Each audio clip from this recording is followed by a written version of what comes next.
Hi students, तो आज हमारी हिंदी की क्लास नंबर 2 है और आज का हमारा टॉपिक है संज्ञा। तो संज्ञा जो है वो एक बहुत ज़्यादा इम्पोर्टेंट टॉपिक है एचटेट के एग्जाम के अंदर और ये सबसे इजी टॉपिक भी है हिंदी का। इसमें से एक क्वेश्चन हमें ज़रूर देखने को मिलेगा। तो चलिए सीखते हैं संज्ञा क्या होती है। संज्ञा ये हमारे स्कूल की फर्स्ट क्लास में ही हमें पढ़ाना शुरू कर दिया जाता है और संज्ञा से तो हम जब बोलना सीखते तभी से वाकिफ हो जाते हैं, बट हमें पता ही नहीं होता कि ये व्याकरण का पार्ट है क्या। तो संज्ञा क्या है? व्यक्ति, वस्तु, स्थान, भाव के नाम को संज्ञा कहते हैं। इजी लैंग्वेज में किसी भी चीज का नाम संज्ञा है। मेरा नाम प्रीति संज्ञा है, कुर्सी संज्ञा है, ब्लैक बोर्ड संज्ञा है, लाइट संज्ञा है, कैमरा संज्ञा है। किसी भी चीज का नाम जो है वो संज्ञा कहलाता है। चाहे वो एक मक्खी का नाम हो, चाहे वो हमारी फीलिंग्स का नाम हो, प्यार, नफरत, गुस्सा, सब कुछ क्या है? संज्ञा है। नाम मतलब संज्ञा। तो हम संज्ञा को यहाँ पर ब्रैकेट में याद करने के लिए लिख सकते हैं, नाम इक्वल्स टू संज्ञा। कोई भी नाम संज्ञा कहलाएगा, चाहे वो कुछ भी हो वो संज्ञा होगी। गणेश जी संज्ञा है, दीवार संज्ञा है, कमरा संज्ञा, सब कुछ संज्ञा है। जिस भी चीज का नाम है वो क्या है? वो एक संज्ञा है। और इंसानों ने हर एक चीज को कोई ना कोई नाम तो दिया है, तो सभी चीज क्या होगी? हमारे चारों तरफ क्या है? संज्ञा है, क्योंकि नाम का ही मतलब क्या हो गया? संज्ञा। तो हम समझ गए कि किसी भी चीज का जो नाम है वही हम संज्ञा कहेंगे। कुछ भी चीज हम देख रहे हैं, कुछ भी चीज हम महसूस कर रहे हैं, वो सब क्या है? वो एक संज्ञा है, क्योंकि उसका कोई ना कोई नाम है। अब संज्ञा को मुख्य प्रकार से 3 भागों में बांटा गया है। संज्ञा के प्रकार ये है मुख्य प्रकार। मुख्य प्रकार कितने? 3। बट आगे जाकर हम देखेंगे कि जातिवाचक संज्ञा में हम 2 प्रकार और पढ़ते हैं, तो वो उस अर्थ के आधार पर कितने प्रकार हो जाएंगे हमारे पास? 5। बट मुख्य प्रकार कितने? 3। तो कौन कौन से है वो? व्यक्तिवाचक संज्ञा, जातिवाचक संज्ञा और भाववाचक संज्ञा। व्यक्तिवाचक संज्ञा क्या है? व्यक्तिवाचक संज्ञा वो है जो किसी व्यक्ति विशेष नहीं कहेंगे, हम इसे कहेंगे विशेष। किसी भी विशेष चीज के बारे में हमें जानकारी दे रहे हैं तो उस विशेष संज्ञा व्यक्तिवाचक संज्ञा होगी। विशेष क्या क्या हो सकता है? जो चीजें हमने ऊपर पढ़ी, व्यक्ति की कोई भी व्यक्ति विशेष हो सकता है, कोई भी वस्तु विशेष हो सकती है, कोई भी स्थान विशेष हो सकता है। तो जहां पर किसी विशेष का नाम आ गया वही क्या हो गया? व्यक्तिवाचक संज्ञा हो गया। अब जातिवाचक संज्ञा क्या है? ये हमें उसके नाम से ही देखने को मिल रहा है, जाति। तो कोई भी संज्ञा जो किसी जाति का बोध कराए। अब जाति में क्या क्या आ सकता है? किसका बोध होगा? जाति का। तो किसी भी व्यक्ति की कोई ना कोई जाति हो सकती है, लड़का, लड़की, है ना, किसी भी स्थान की और किसी भी वस्तु की। तो जो जाति का बोध कराएगा वो है जातिवाचक संज्ञा, जो विशेष का बोध कराएगा वो है व्यक्तिवाचक संज्ञा। अब भाववाचक संज्ञा क्या है?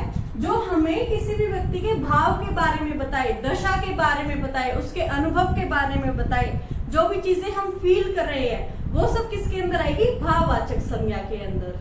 भाववाचक संज्ञा, तो भाववाचक संज्ञा हमने देखा कि फीलिंग्स, जो भी चीजें हमारी जो दशा है, हमारा जो स्वभाव है, जो हम महसूस कर सकते हैं, वो सब क्या है? भाववाचक संज्ञा के अंदर आएगा। तो इसमें हम लिखेंगे किसी भी वस्तु या प्राणी के गुण,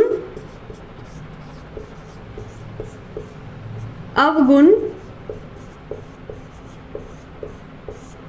दशा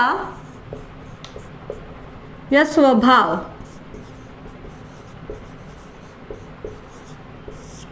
का भाव हो, उसे भाववाचक संज्ञा कहते हैं।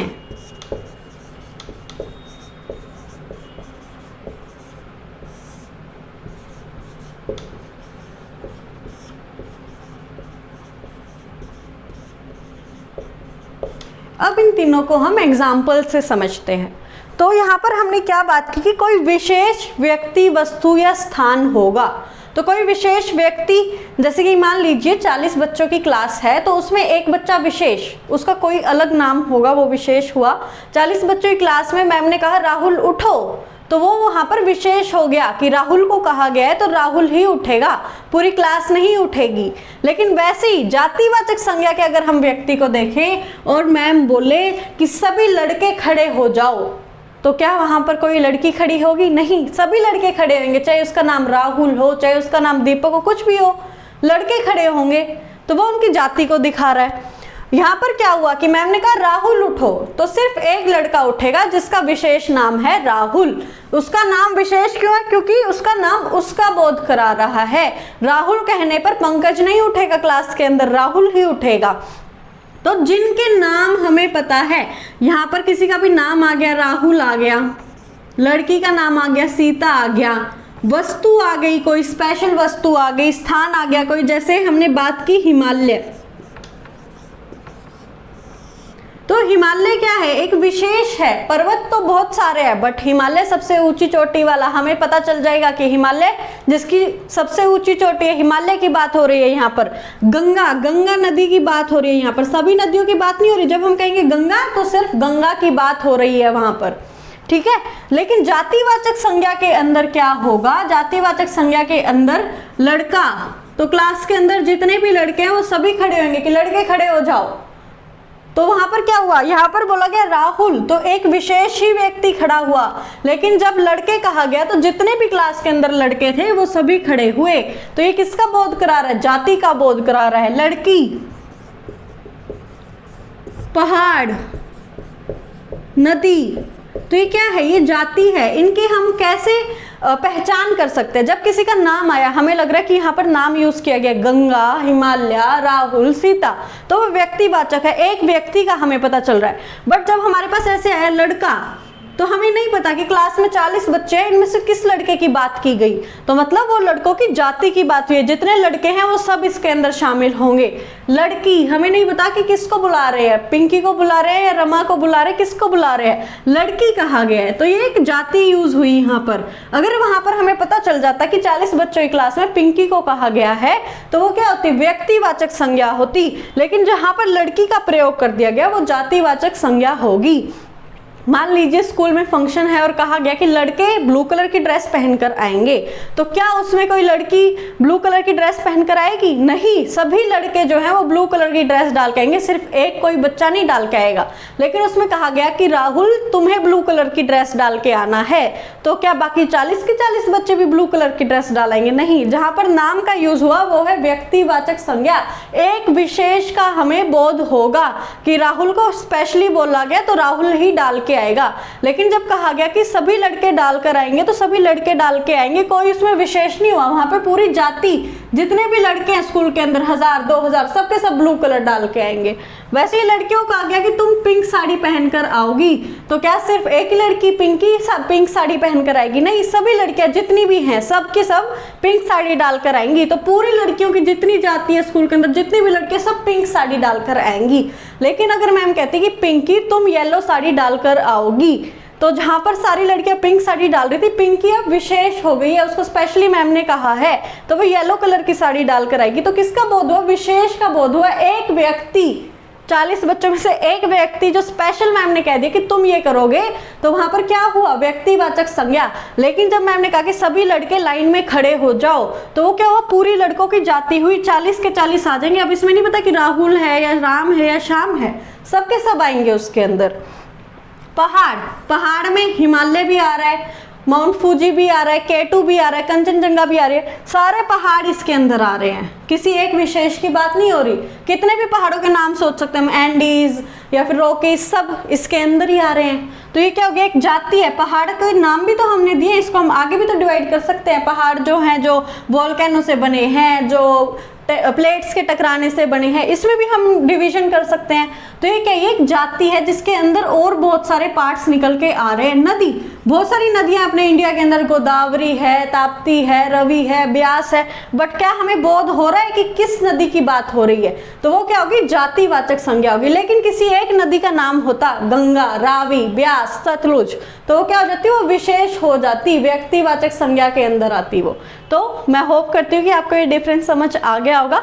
अब जो हमारी थर्ड संज्ञा है वो है भाववाचक संज्ञा, और ये सबसे इजी संज्ञा है, क्योंकि इसके अंदर क्या है? किसी भी वस्तु या प्राणी के गुण कि अच्छाई है, बुराई है, ये सब किसके अंदर आएंगे, भाव के अंदर आएंगे। अवगुण, बुराई उसके अंदर आ गई। दशा कि वो किस स्थिति में है, अमीर है, गरीब है, ये सब किसके अंदर आ रहा है, उसकी भाववाचक संज्ञा के अंदर आ रहा है। स्वभाव उसका, वो सब भाववाचक के संज्ञा के अंदर आ रहा है। जो वो फील कर रहा है, नफरत है, बुराई है, अच्छाई है, या फिर अमीर है, गरीबी है, गर्मी है, सर्दी है, ये सब हम क्या कर रहे हैं, ये सब हम महसूस कर रहे हैं। और जो भी चीजें हम महसूस करते हैं वो क्या हो गई, भाववाचक संज्ञा। यहाँ पर हम इसको इजीली याद करने के लिए लिख भी सकते हैं कि महसूस, जो भी हम महसूस करेंगे वो सब किसके अंदर आएगा, भाववाचक संज्ञा के अंदर आएगा। तो यहाँ पर हम एग्जाम्पल लिख सकते हैं, प्यार, अच्छाई, सर्दी, गर्मी आदि। कुछ भी, जो भी चीज हम महसूस कर सकते हैं वो सब आएगी भाववाचक संज्ञा के अंदर। जब किसी जाति का बोध हुआ कि किसी का पर्टिकुलरली नाम लेकर नहीं बोला गया, बस ऐसे बोला गया लड़के, लड़कियां, नदी, पहाड़, किसी एक का विशेष का नाम नहीं आया किसी का भी, तो वो किस में आएंगे, जातिवाचक संज्ञा में। और जहां पर नाम लेकर बोल दिया गया, राहुल, सीता, गीता, गंगा, हिमालय, तो वो सब किसके अंदर आए, व्यक्तिवाचक संज्ञा के अंदर आया। अब हम देखेंगे जातिवाचक संज्ञा के जो दो प्रकार जिसकी हमने बात की थी कि अर्थ के आधार पर हम संज्ञा के 5 भेद देखेंगे। 3 मुख्य भेद कौन कौन से थे, व्यक्तिवाचक संज्ञा, जातिवाचक संज्ञा, भाववाचक संज्ञा। अब जो 2 भेद रह गए अर्थ के आधार पर वो आते हैं जातिवाचक संज्ञा के ही पार्ट है वो। अगर हमसे पूछा जाए किसी भी समूहवाचक या पदार्थवाचक संज्ञा का नाम देकर और वहां पर इन दोनों का ही नाम नहीं है कि पदार्थवाचक संज्ञा है या समूहवाचक संज्ञा, तो हम क्या टिक करेंगे कि वो जातिवाचक संज्ञा का पार्ट है। जातिवाचक संज्ञा के अंदर 2 पार्ट आते हैं जिसको हम आगे जाके डिवाइड कर रहे हैं, द्रव्यवाचक संज्ञा में और समूहवाचक संज्ञा में। द्रव्यवाचक संज्ञा का दूसरा नाम है पदार्थवाचक संज्ञा। तो पहले द्रव्यवाचक संज्ञा को समझते हैं। द्रव्यवाचक संज्ञा या फिर हम कहें पदार्थवाचक संज्ञा ऐसी वस्तुएं जो नाप तोल का बोध कराती हो, जिन्हें हम नाप तोल कर यूज करते हो। 1 किलो दूध दे दो, 1 तोला सोना दे दो, 1 तोला चांदी दे दो, तो क्या करें, इनका नाप कर रहे हैं ना कि 1 लीटर पानी, 5 मीटर कपड़ा, तो जिनका यूज हम नाप तोल कर करते हैं। जब भी हम उनको खरीदेंगे या फिर जब भी उनका यूज करेंगे तो नाप तोल कर करेंगे। जब हमें कोई चीज बनानी होगी, मान लीजिए खीर बनानी है और हम रेसिपीज देखते हैं तो उसमें क्या कहते हैं, 1 कप चीनी, 1 कप दूध, 1 कप चावल, तो क्या कर रहे हैं, हम नाप तोल कर रहे हैं। यहाँ पर किसी भी चीज का अगर नाप तोल हो रहा है उस वस्तु को हम क्या कहेंगे, वो द्रव्यवाचक संज्ञा के अंदर आ रही है। इसकी दूसरा क्या शर्त होनी चाहिए कि ऐसी वस्तुएं जिनसे दूसरी वस्तुओं का निर्माण हो, ऐसी वस्तुओं को हम यूज करेंगे द्रव्यवाचक संज्ञा के अंदर जिनका दूसरी वस्तुओं में निर्माण हो। कि दूध से हम पनीर बना सकते हैं, दूध से हम दही बना सकते हैं, दूध से हम खीर बना सकते हैं, चावल से हम बहुत सारी चीजें बना सकते हैं, इडली बना सकते हैं, डोसा बना सकते हैं, है ना। तो दूसरी वस्तु का निर्माण हो रहा है, तो जो भी चीजें ये 2 कंडीशंस पूरी कर देंगी उन्हें हम क्या कहेंगे कि वो क्या है, द्रव्यवाचक संज्ञा है। इसमें क्या एग्जांपल्स आए हमारे पास, लोहा, लोहे से हम बहुत सारी चीजें बना रहे हैं, गेट बना रहे हैं, कुर्सियां बना रहे हैं, बहुत सारी चीजें बन रही है लोहे का यूज कर कर। स्टील आयरन इंडस्ट्री में लोहा यूज हो रहा है और बहुत सारी इंडस्ट्रीज के अंदर एज अ कच्चा माल हम लोहे को यूज करते हैं। फिर आ रहा है सोना, सोने से हम जरी का वर्क भी कर रहे हैं कपड़ों के अंदर, सोने से हम आभूषण भी बना रहे हैं, तो अलग अलग चीजें सोने से बना रहे हैं हम, अलग अलग वस्तुओं का निर्माण हो रहा है यहाँ पर भी। इसी प्रकार से चांदी का भी। दूध का एग्जाम्पल हमने देखा कि दूध को हम पनीर बनाने के लिए, खीर बनाने के लिए यूज करें तो दूसरी वस्तु का भी निर्माण हो रहा है और इसको हम नाप तोल कर भी लेते हैं कि 1 किलो दूध, आधा किलो दूध। पानी को भी हम लीटर में नापते हैं, जब हमारा बिल आता है कि इतने लीटर पानी आपने लिया। बोटल्स आजकल हम पानी खरीदने लग गए हैं तो उसका भी नाप तोल कर रहे हैं। और पानी चाय में डालते हैं, पानी कॉफ़ी के अंदर डालते हैं, तो पानी का भी हम दूसरी वस्तु बनाने में निर्माण कर रहे हैं। एनर्जी, जब हम जल से एनर्जी लेने की कोशिश करते हैं, बिजली बनाने की कोशिश करते हैं, तो वहाँ पर भी एक दूसरी वस्तु का निर्माण कर रहा है पानी। चावल से हम चावल भी बना सकते हैं, खीर भी बना सकते हैं, इडली भी बना सकते हैं। गेहूं से हम ब्रेड भी बना सकते हैं, आजकल व्हीट ब्रेड बहुत ज़्यादा ट्रेंड में है, और रोटियां भी बना सकते हैं, दूसरी वस्तु का निर्माण हो रहा है। ऐसे ही कोयला से हम क्या बना रहे हैं, एनर्जी बना रहे हैं, बिजली का उत्पादन कर रहे हैं, तो दूसरी वस्तु में भी निर्माण हो रहा है और इन सबको हम नाप तोल करके यूज कर रहे हैं। तो ये जातिवाचक संज्ञा के अंदर एक पार्ट आया जिसको हम कह रहे हैं द्रव्यवाचक संज्ञा। तो द्रव्यवाचक संज्ञा कौन सी होगी, जिससे हम नाप तोल कर जिन वस्तुओं का यूज कर रहे हैं और जो दूसरी वस्तु बनाने में उपयोग की जाती है वो सब कौन सी होगी, द्रव्यवाचक या फिर पदार्थवाचक संज्ञा। और ये द्रव्यवाचक पदार्थवाचक संज्ञा किसका पार्ट है, जातिवाचक संज्ञा का। अब जातिवाचक संज्ञा का दूसरा पार्ट है समूहवाचक या समुदायवाचक। तो इसके नाम से ही हमें पता चल रहा है कि किसी न किसी समूह का तो यूज हो रहा है या समुदाय का से रिलेटेड कुछ है। तो इसकी डेफिनेशन क्या है, ऐसे शब्द जो किसी वस्तु प्राणी के समूह का बोध कराते हो। जब लोग इकट्ठे हो रहे हैं, एक समूह में यूज कर रहे हैं अपने आप को कि एक टीम बनाकर काम कर रहे हैं, वो उसको हम क्या कहेंगे, वो समूहवाचक संज्ञा के अंदर आएगा। जैसे सेना है, सेना के अंदर हमारे जितने भी आर्मी ऑफिसर्स है सबके सब इंक्लूडेड है, पूरा एक टीम की तरह काम करते हैं, है ना। तो वो किसके अंदर आए, समूह के अंदर आए। जब भी हम सेना सोचेंगे तो हम किसी एक आर्मी ऑफिसर के बारे में नहीं सोच रहे हैं, हम पूरी की पूरी सेना, जितने भी आर्मी के अंदर लोग हैं उन सब के बारे में सोच रहे हैं। फिर आती है टीम। तो जब हम क्रिकेट टीम के बारे में सोचेंगे तो हम सिर्फ विराट कोहली के बारे में नहीं सोच रहे, बाकी जो 10 प्लेयर्स और खेल रहे, 11 प्लेयर्स होते हैं ना क्रिकेट टीम में, उन सब के बारे में हमारे दिमाग में आएगा कि पूरी टीम खेलने के लिए जा रही है, ना कि हम ये सोचेंगे ओ विराट कोहली खेलने जा रहा है। ऐसा नहीं है, पूरी टीम का यूज हो रहा है, तो हमें पूरी टीम का बोध हो रहा है। तो किसका बोध हुआ, एक समूह का बोध हुआ। कक्षा, कक्षा के अंदर हम ना किसी लड़के की बात करें ना लड़की की, पूरी कक्षा की बात हो रही है, पूरे समूह का। जितने भी 40-50 बच्चे हैं वो सबके सब इकट्ठे कक्षा के अंदर आए तो उनके समूह का यूज हुआ, समूहवाचक संज्ञा के अंदर आ गए। मंडली, तो जितने भी भजन कीर्तन करने वाले लोग हैं, जितने भी उस ग्रुप के अंदर लोग हैं, वो सबके सब मंडली के अंदर इंक्लूडेड है। तो ये किसका पार्ट हो गया, समूहवाचक संज्ञा का। परिवार, तो एक परिवार के अंदर 5 लोग हैं, 10 लोग हैं, वो सबके सब परिवार के नाम से हम उनको कहेंगे। तो वो चाहे छोटे से छोटा बच्चा हो या फिर बड़े से बच्चा। और जब हम शादी का कार्ड देने जाते हैं तो उस पर लिखते हैं कि सह परिवार आना, तो मतलब जितने भी मेंबर्स हैं फैमिली के वो सब के सब आएंगे। तो वो किसके लिए यूज हुआ, एक समूह के लिए।